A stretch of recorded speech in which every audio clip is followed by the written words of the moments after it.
नमस्कार दोस्तों। आज की हमारी कहानी अच्छी लगे तो प्लीज हमारा चैनल सब्सक्राइब करें। एक बार एक बुजुर्ग की तबीयत खराब हो गई और उन्हें अस्पताल में दाखिल कराना पड़ा। पता लगा कि उन्हें कोई गंभीर बीमारी है। हालांकि ये छूत की बीमारी नहीं है, पर फिर भी इनका बहुत ध्यान रखना पड़ेगा।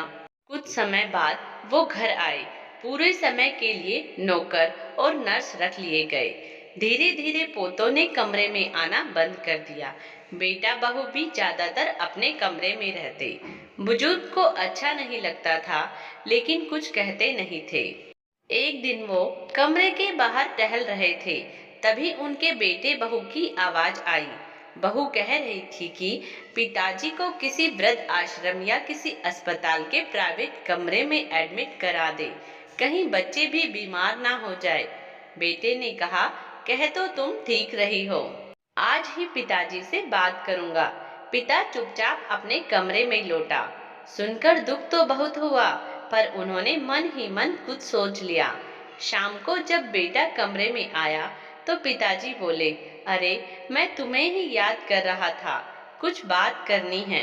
बेटा बोला, पिताजी मुझे भी आपसे कुछ बात करनी है, आप बताओ क्या बात है। पिताजी बोले, तुम्हें तो पता ही है कि मेरी तबीयत ठीक नहीं रहती, इसीलिए अब मैं चाहता हूँ कि मैं अपना बचा जीवन मेरे जैसे बीमार, असहाय, बेसहारा बुजुर्गों के साथ बिताऊं।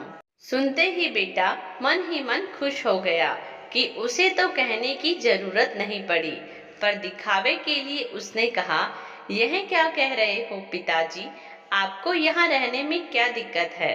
तब बुजुर्ग बोले, नहीं बेटे, मुझे यहाँ रहने में कोई तकलीफ नहीं, लेकिन यह कहने में मुझे तकलीफ हो रही है कि तुम अब अपने रहने की व्यवस्था कहीं और कर लो। मैंने निश्चय कर लिया है कि मैं इस बंगले को वृद्ध आश्रम बनाऊंगा और असहाय और बेसहारों की देखरेख करते हुए अपना जीवन व्यतीत करूंगा। अरे हाँ, तुम भी कुछ कहना चाहते थे, बताओ क्या बात थी। कमरे में चुप्पी। कभी कभी जीवन में सख्त कदम उठाने की जरूरत होती है।